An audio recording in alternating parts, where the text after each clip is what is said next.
Hello नमस्कार good morning मुलांनो. तर चला आज मी ना 9वी कक्षा आनंद हे आपलं जे पुस्तकाचं नाव आहे याचं संस्कृत आपण आज पाहणार आहोत. तर संस्कृतचा आपण धडा पाहणार आहोत किम कृत्वा. ठीक आहे. तर मी याआधी इतर सब्जेक्ट्सचे व्हिडिओज अपलोड केलेले आहेत. हिंदीमध्ये सुद्धा माझे व्हिडिओज आहेत. तर नक्की तुम्ही पहा. 7th 8th स्टँडर्डचे 5th स्टँडर्डचे म्हणजे प्रायमरी टू सेकंडरी सगळे व्हिडिओज मी अपलोड केलेले आहेत आणि प्लेलिस्ट बनवलेली आहे. त्याच्यामध्ये तुम्हाला डिटेलमध्ये सगळे सब्जेक्ट्स मिळतील. सब्जेक्ट वाईज मी प्लेलिस्ट बनवलेले आहेत स्टँडर्ड सब्जेक्ट वाईज. तर नक्कीच तुम्हाला त्याचा फायदा होईल. तर चला आता मी सुरुवात केलेली आहे 9वीच्या संस्कृत या विषयाची.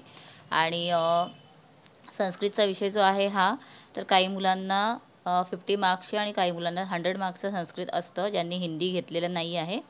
तर पण पुस्तक ना दोघांनाही सेमच आहे. तर त्याबद्दल काही शंका नाही. पण फक्त ना थोडेसे म्हणजे आता इथे फक्त 2 चित्र दिलेली आहेत. तर ज्यांना पूर्ण संस्कृत आहे त्यांना थोडं अजून याच्यामध्ये अभ्यास थोडा वाढलेला आहे. म्हणजे असेच अजून 1-2 एक्झाम्पल एक्स्ट्रा दिलेले आहेत. बाकी काहीही डिफरन्स नाही आहे. तर चला आता आपण सुरुवात करूया.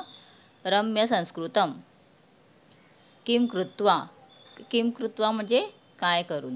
तर आता कृत्वा हे काय आहे. आपण जसं एखादा धातू वापरतो वर्ब, तर ते आपण करण्याची क्रिया जी असते त्या क्रियेपासून कोणतीही म्हणजे आपण काम केलेलं ते कळतं. तर इथे आता सेंटेन्सेस दिलेले आहेत. बालकः पुस्तकं पठती पाठशाला गच्छती च. ठीक आहे. तर च याचा अर्थ काय होतो आणि.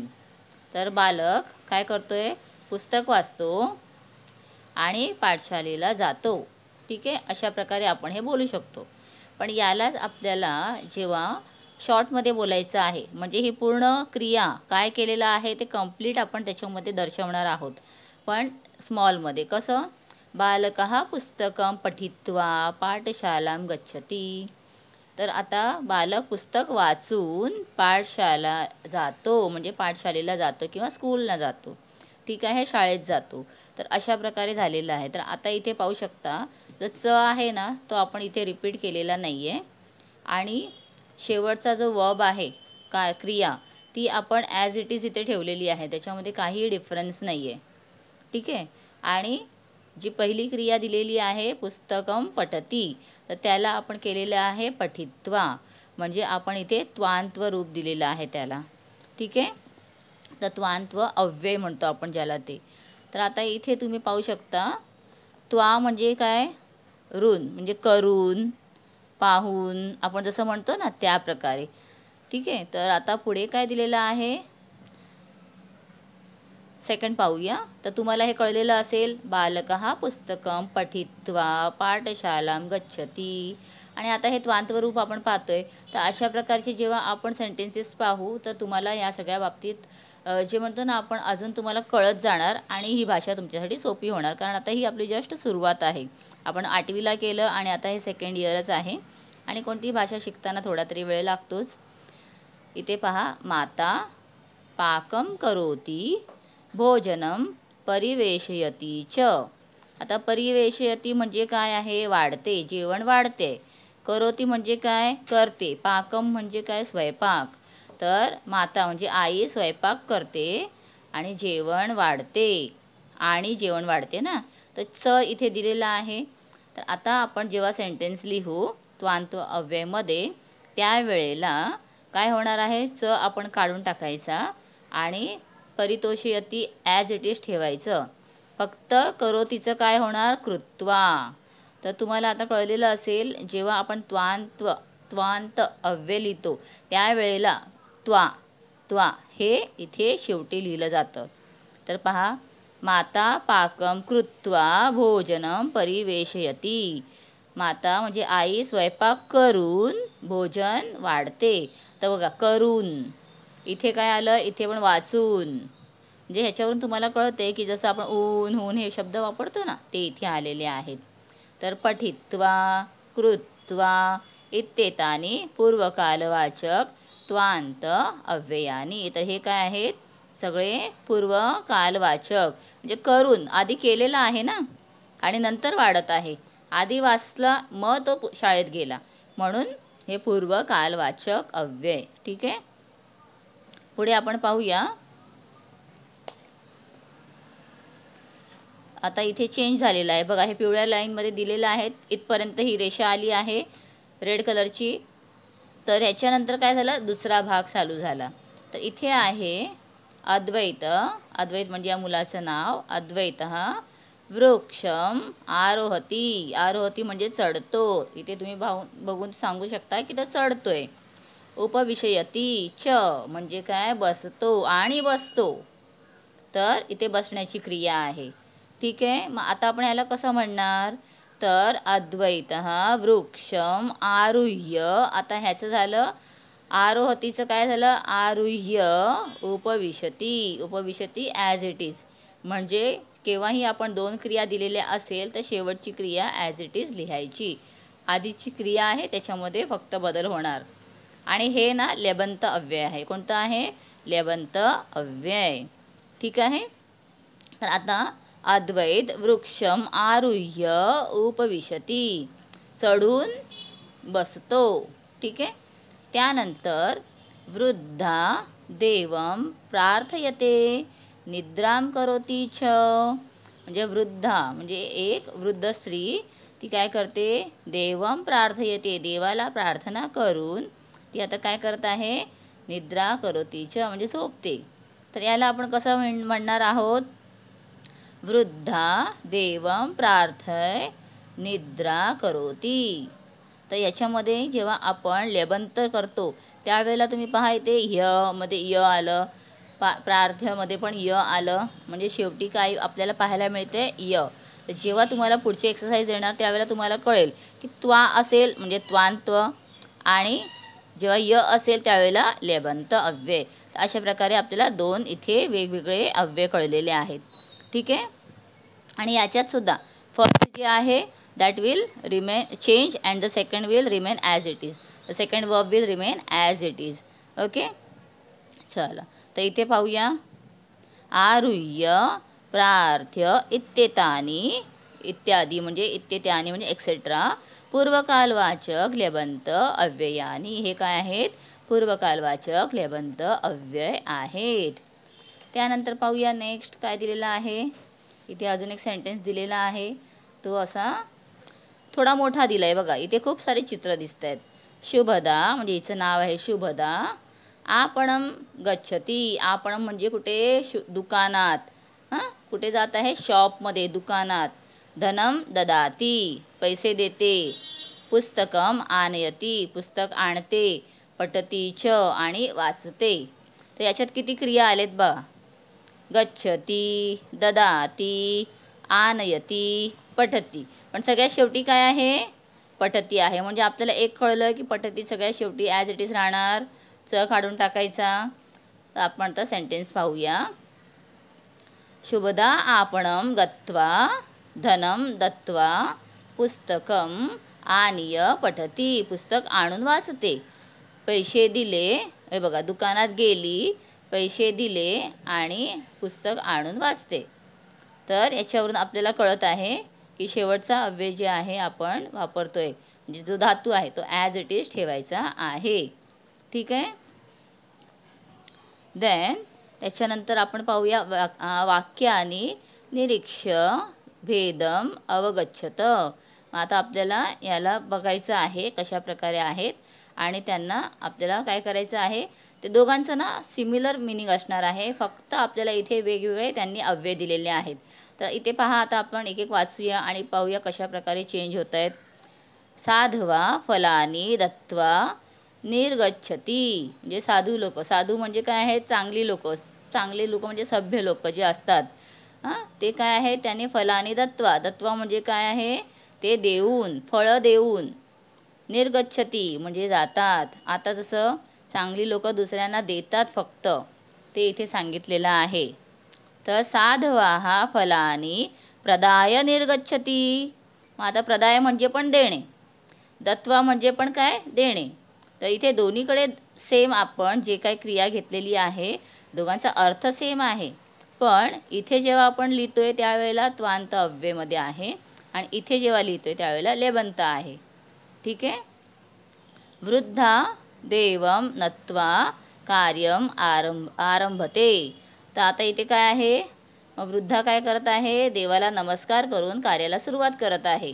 तर वृद्धा देवम प्रणम्य, प्रणम्य म्हणजे पण नमस्कार, कार्यम आरभते, आरभते म्हणजे सुरुवात करतात. आरक्षका चौरम ताडयित्वा, ताडयित्वा म्हणजे मारणे, मारून कारागृहम नयंती, म्हणजे आरक्षक जे आहेत ना, रक्षक जे आहेत ते काय चोराला मारून कारागृहामध्ये नेत आहेत. आरक्ष हा चोरम संतांड्य म्हणजे पण मारून कारागृहम नयंती. मग आता इथे काय झालं? य बघा, शेवटी य य य आणि इथे पण धनम अपहृत्य म्हणजे काय झालं? य आलं. तर जेव्हा य येते त्यावेळेला आपल्याला काय कळतंय की हे लेबंत आहे.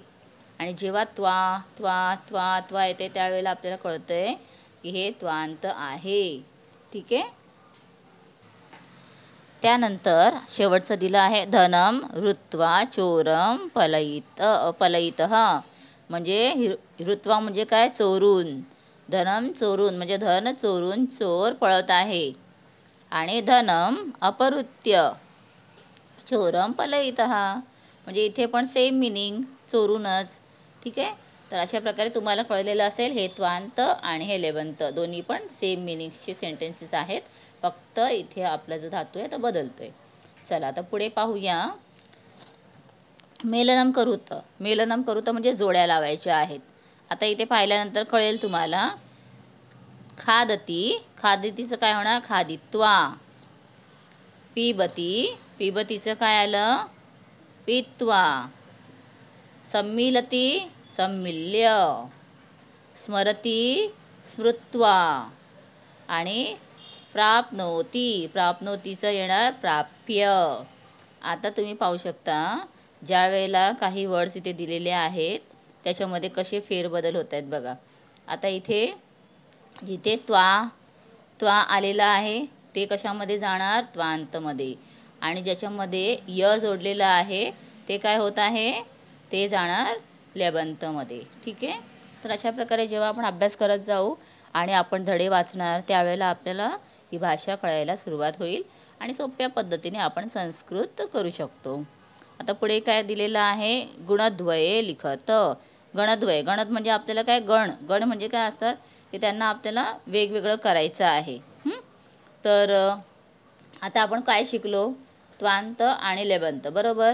तर इथे तुम्हाला त्याच प्रकारचे वाक्य आपले शब्द जे आहेत ते वेगवेगळे करायचे आहेत, म्हणजे कॉलममध्ये वेगळे तुम्हाला सेपरेट करून लिहायचे आहेत. आता मी तुम्हाला सांगते. उक्त्वा काय होणार? वा जोडलेला आहे म्हणजे हे काय झालं? त्वांत. पूजयित्वा त्वांत. संमद्य काय होणार? येस लेबंत. संयुत्य काय होणार? हे पण लेबंत.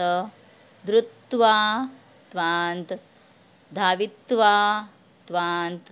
म्हणजे तुम्हाला आता सोप्या प्रकारे कळत असेल की जिथे शेवटी त्वा येत आहे ते त्वांत आहे आणि ज्या ठिकाणी य जोडला जात आहे त्यामध्ये पण आरुह्य आहे म्हणून हे पण लेबंत झालं. उपत्य आहे तर लेबंत झालं.